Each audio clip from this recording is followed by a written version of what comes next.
Hello everyone. Now we will discuss your chapter number 8 source of business finance. So learning object क्या क्या है इसमें, आइए समझते हैं. State the meaning, nature and importance of business finance. Business finance का क्या मीनिंग होता है, इसके क्या नेचर हैं, इनके क्या क्या इंपॉर्टेंस हैं. नंबर 2 है classify the various source of business finance.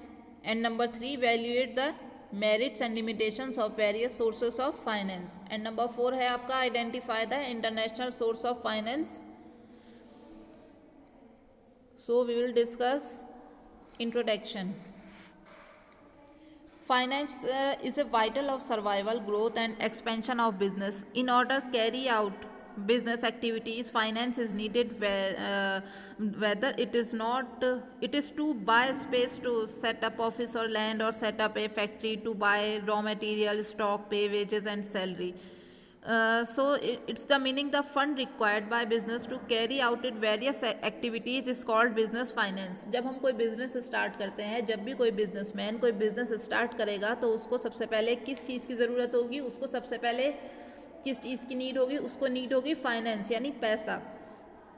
तो इसे हम क्या बोलते हैं, फाइनेंस बोलते हैं. सो इसकी जो डेफिनेशन है वो है the fund required by business, वो फंड जो बिजनेसमैन को रिक्वायर्ड होती है to carry out its various activities, अपने बिजनेस की सारी एक्टिविटीज़ जो है कैरी ऑन करने के लिए, अपनी सारी बिजनेस एक्टिविटीज़ करने के लिए जिस फंड की रिक्वायरमेंट होती है वो कहलाता है हमारा फाइनेंस.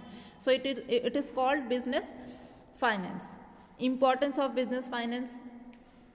इंपॉर्टेंस क्या होता है बिजनेस फाइनेंस के, इंपॉर्टेंस है to start a business, to run a business and to expand a business. Business सबसे पहले फाइनेंस से स्टार्ट ही बिजनेस जो है फाइनेंस से होता है. So start a business, to run a business, फिर बिजनेस को चलाने के लिए फाइनेंस की नीड होती है, and to expand a business, और फिर जब आप बिजनेस को रन कराने के बाद एक्सपेंड करते हो यानी कि फैलाते हो, तो उसमें भी क्या जगह जगह अपनी ब्रांचेस खोलते हैं बिजनेसमैन. जब उनका बिजनेस रन कर जाता है तो वो क्या करते हैं, अपने बिजनेस की ब्रांचेस जो हैं वो खोलते हैं तो अदर सिटीज़. सो इसको हम बोलते हैं टू एक्सपेंड ए बिजनेस. तो finance is called the life blood of A business. Finance क्या है, वो लाइफ ब्लड है किसी भी बिजनेस का, उसको ब्लड बोलते हैं. जैसे हमें जीने की किसी भी ह्यूमन बींग्स को सबसे ज़्यादा नीड होती है जो ब्लड की होती है, तो ऐसे ही बिजनेस में सबसे ज़्यादा नीड जो होती है जिसे हम लाइफ ब्लड बोलते हैं वो होता है हमारा finance. And the need for funds arises from the point when decided to start a business. Also, some funds are required for meeting day-to-day business operations like purchasing raw material, paying salaries to employees, bills, and so on. So, moreover, funds are needed to expansion of business.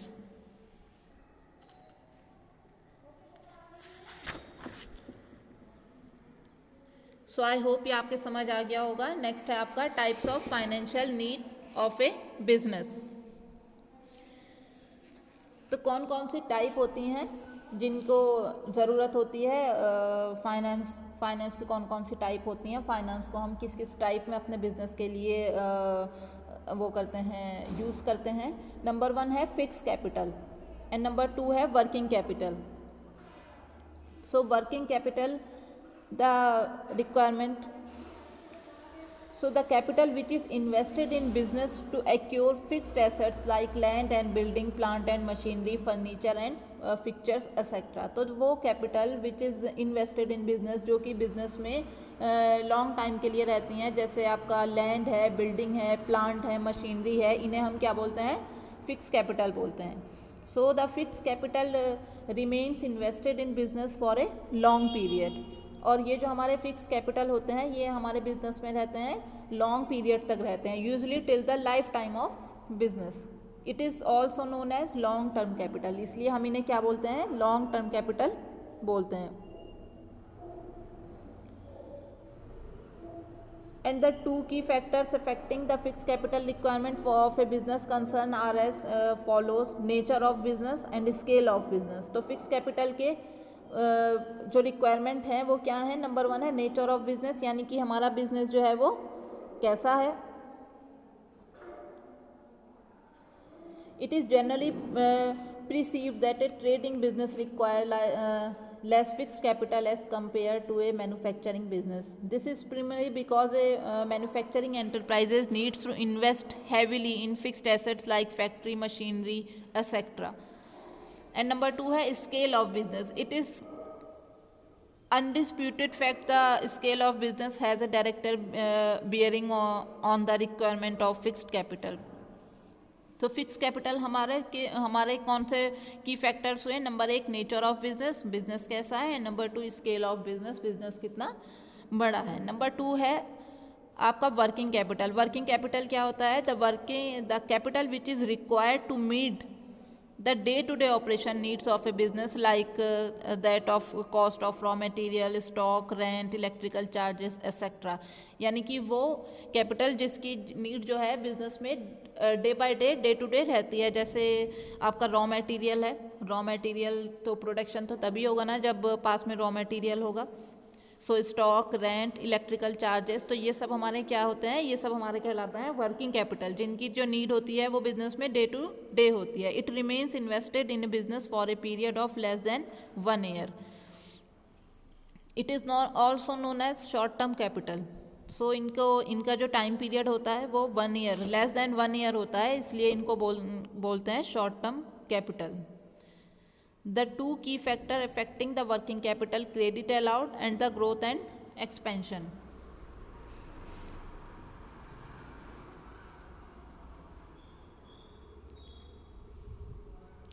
I hope fix capital और working capital आपके अच्छे से समझ आ गया होगा. Next है आपका classification of sources of funds. तो जितने भी फंड्स होते हैं इनका क्लासिफिकेशन करना टाइम पीरियड पे, source of generation and the ownership. Figure number 8.1 on the basis of period. Period के बेसिस पर होते हैं हमारे थ्री टाइप के term: short term, medium term, long term. Short term में आता है आपका trade credit, loan from commercial bank. And medium term होते हैं आपके loan from financial, loan from commercial bank and public deposits. And number 3 long term. Long term में आते हैं आपके equity shares, preference share, retained earning, debentures, loan from financial institution and loan from commercial bank. Number next है आपका on the basis of ownership. तो ownership में आपके 2 types के होंगे sources: own sources and borrowed sources. Own sources के under आते हैं आपके equity shares, retained earning. And borrowed sources में आएंगे आपके debentures, loan from financial institution, loan from commercial bank and ICD यानी inter corporate deposit. And next है आपका on the basis of source of generation. इसमें आपके 2 टाइप्स के sources होते हैं: internal sources and external sources. Internal sources के अंदर आते हैं आपका equity shares, preference shares and retained earning. और एक्सटर्नल सोर्सेज में आते हैं आपके debentures, loan from financial institution, loan from commercial bank and trade credit.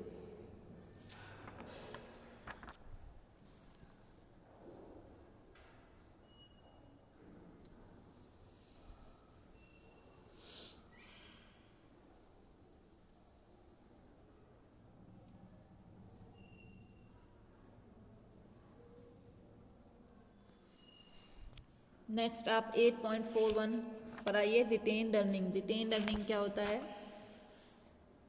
A portion of net profit which is not distribute among the shareholder but retained as reserve for the reinvestment is known as retained earning.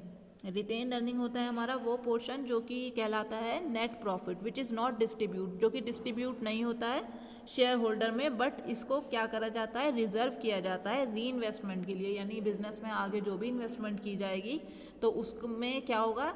ये retained earning जो है उसमें use किया जाएगा.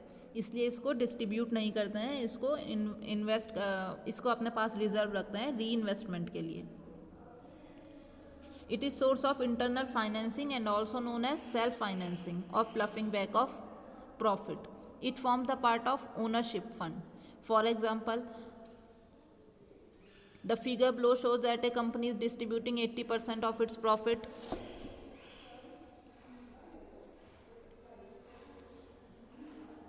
as interest, tax and dividend and retaining 20%. Of its profit as reserved. जैसे कोई company है, उसने क्या करा, अपना 80% जो है profit interest tax and dividend दिया, और जो 20% है उसका नेट प्रॉफिट हुआ, वो उसने 20% प्रॉफिट जो है अपना सेव करके रखा। तो ये 20% प्रॉफिट जो हुआ हमारा, ये हुआ रिटेन्ड अर्निंग। इसको री इन्वेस्टमेंट के लिए यूज़ किया जाता है। अब है इसके merits of retained earning. Retained earnings consider to be permanent source of capital for a business organisation. Retained earning जो है वो परमानेंट सोर्स ऑफ कैपिटल है for a business organisation, business के लिए। Building up reserve increase the capacity of business to meet the unexpected losses effectively. And the goodwill, next है, the goodwill of a company is enhanced when it holds high reserve. As a result the market price of the equity shares of such as company may also increase. So that is merits of retained earning. And next, limitations of retained earning. The disposal of profit essential involves a decision about what proportion of profit should be retained and proportion of profit should be distributed as dividend. Therefore the shareholder of a company are likely to be unhappy if it decided to retain a higher portion of profit in pursuits of building high reserve. क्यों, जो भी equity share holders होते हैं वो क्या चाहते हैं, वो चाहते हैं कि हमने ज़्यादा इन्वेस्टमेंट किया है तो हमें ज़्यादा मिले, है ना। तो वो थोड़ा अनहैप्पी हो जाते हैं इस डिसीज़न से कि जो ये नेट प्रॉफिट है इसको रिजर्व रखा गया है। हर चीज़ के लिमिटेशंस तो होते हैं। The capacity of a business to build up reserve is greatly depends upon its earning. Therefore retained earning is considered to be an uncertain source of funds as the profit of business may fluctuate from time to time. Next है आपका equity shares।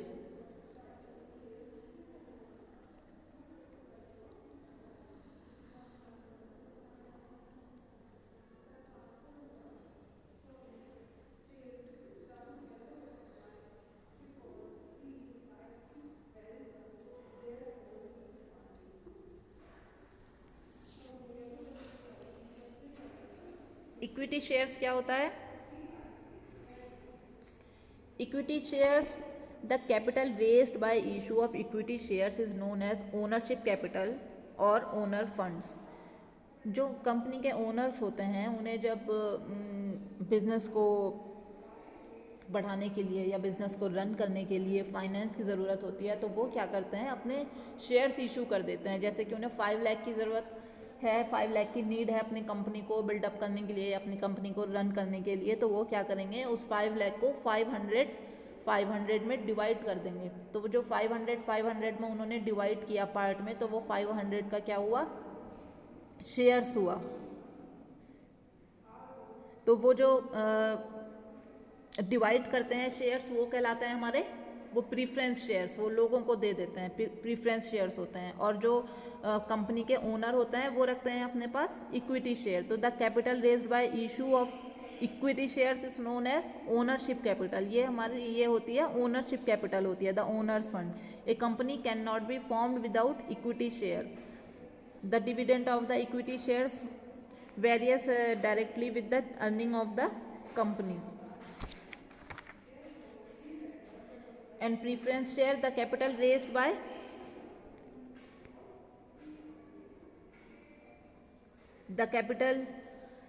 by a company through the issue of preference share is called preference share। जैसे मैंने आपको अभी बताया था कि किसी कंपनी को नीड होती है 5 लाख की, तो वो क्या करते हैं, अपने शेयर्स बना देते हैं उसके 500 के और लोगों में इशू कर देते हैं।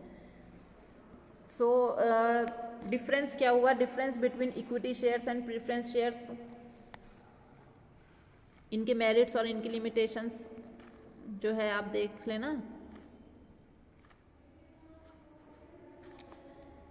Equity share, the total capital, meaning the total capital of the company is divided into smaller units and each such unit is called a share. और प्रीफरेंस शेयर क्या होता है, carry to preferential rights over equity shares with regards to payment of dividend and repayment of capital. Priority क्या होती है, the dividend, equity share में the dividend to the equity shareholder is paid only after paying dividend to the preference shareholders, and preference share में the dividend on preference share is paid before it is paid to the equity shareholder. Liquidation. At the time of liquidation of the company, the claims of the equity shareholders are settled only after settling the claims of the preference shareholders and preference shares. At the time of liquidation of the company, the preference shareholders are repeat capital before it is paid to the equity shareholders. Voting right. Equity share holders have voting right. Equity share holders जो होते हैं वो voting right रखते हैं. And the preference shares holders generally do not have any voting right. Preference share holders जो होते हैं उन्हें वोटिंग करने का अधिकार नहीं होता है. जैसे कोई भी कंपनी कोई भी डिसीजन लेती है या कोई अपने रूल्स बनाती है या कोई पॉलिसी बनाती है तो उसमें जो इक्विटी शेयर होल्डर्स होते हैं उनको अपना वोट देने का राइट होता है, क्योंकि वो कंपनी के मालिक होते हैं. जो कंपनी के मालिक होते हैं उन्हीं के पास इक्विटी शेयर्स होते हैं, और जो कंपनी के मालिक ही नहीं होंगे, जो प्रीफरेंस शेयर होल्डर्स होंगे, उनको ये राइट नहीं होता है. सो आई होप ये आपके समझ आया होगा. Equity shares and preference shares क्या होता है, एंड इनमें डिफ्रेंशिएट आपके अच्छे से समझ आए होंगे. और इसके आगे जो चैप्टर है आपका वो हम आपकी नेक्स्ट वीडियो में बताएंगे. तो अभी तक के लिए इतना ही.